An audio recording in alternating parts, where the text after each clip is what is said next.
Bonjour à tous, je suis Rose Pêche, professeure de yoga et aujourd'hui je vais te parler de la pleine lune. La dernière fois, on avait parlé de la nouvelle lune et la vidéo vous avait beaucoup plu. Donc sous le même format, je te propose une vidéo à laquelle tu pourras te référer à chaque pleine lune pour progresser dans ta pratique. Mais juste avant de commencer, je te rappelle que pour me soutenir, tu peux liker la vidéo, t'abonner à ma chaîne et me rejoindre sur Instagram où je suis active tous les jours. On dit que la lune est pleine quand elle est en opposition avec le soleil et donc elle est complètement éclairée et c'est la raison pour laquelle elle est visible dans le ciel. Je te rappelle que le cycle de la lune est de 29 jours, donc on a à peu près une pleine lune par mois. Chaque mois, la lune va passer dans un signe qui va venir teinter les énergies de la lune. Comme je t'ai dit tout à l'heure, dans le ciel, ça forme une opposition entre le soleil et entre la lune.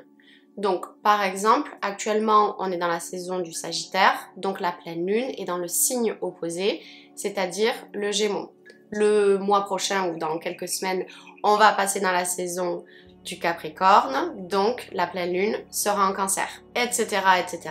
Ça continue comme ça tout au long de l'année. En termes d'énergie, la pleine lune, c'est vraiment l'apogée du cycle lunaire et il y a vraiment une grosse concentration d'énergie. On peut ressentir de l'excitation, de l'agitation, mais aussi de l'irritabilité et de la nervosité, parfois même de l'agressivité. C'est la raison pour laquelle il y a des personnes qui ont des difficultés à trouver le sommeil. On est vraiment dans une grande sensibilité émotionnelle. Comme vous le savez, la nouvelle lune, c'est le début du cycle et en fait, petit à petit, les énergies, elles vont monter et on va trouver un point culminant de notre monde émotionnel. Et la pleine lune, c'est un peu cette idée de la coupe est pleine. La lune, on dit que c'est un astre féminin, de manière générale plutôt yin, qui est en lien avec la sensibilité, notre monde émotionnel, notre monde intérieur, etc.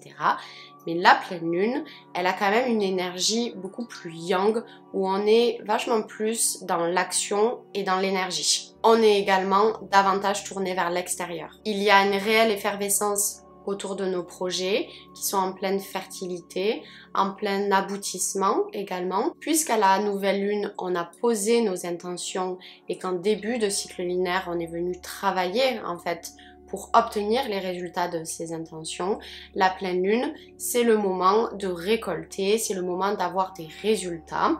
Alors c'est pas du tout grave si vous n'avez pas les résultats escomptés, mais ce que je veux dire par là, c'est qu'il y a vraiment un pic d'énergie où généralement on commence petit à petit à récolter. C'est une période qui est propice au succès, qui nous confère de la force, du pouvoir, de l'énergie et de la motivation. En termes de rituel, la première chose qu'on peut faire, c'est de venir recharger. D'abord son corps et son esprit. Comme je vous ai dit, la coupe est pleine.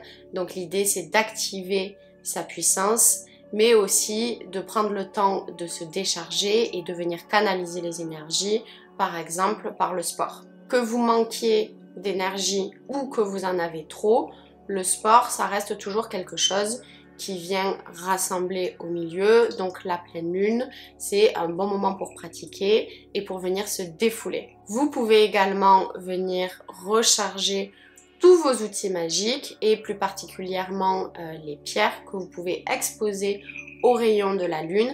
L'idéal, si vous faites ça, c'est quand même de venir les purifier avant et ensuite d'aller les recharger. Puisque c'est une période d'excitation, je vous propose pour la pleine lune de prendre soin de vous et de venir calmer votre mental.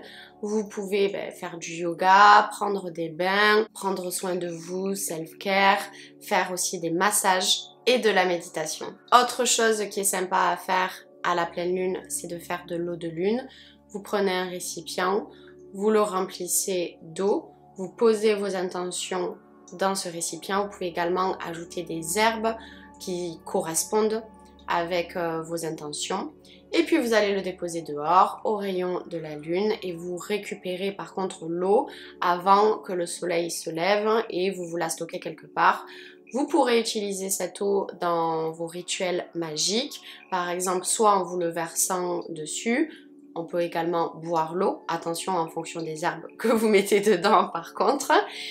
Vous pouvez aussi l'utiliser dans du ménage ou dans des offrandes. Une très belle chose à faire pour la pleine lune, c'est de pratiquer la gratitude pour les récoltes et pour les résultats que nous avons eus ou que nous allons recevoir. Vous pouvez faire de manière très simple du journaling, faire des listes. Merci pour ça, merci pour telle et telle chose, ou tout ce que vous avez dans votre vie, même si c'était pas forcément en fonction des intentions que vous aviez posées à la nouvelle lune, tout simplement être dans la gratitude, vibrer la gratitude.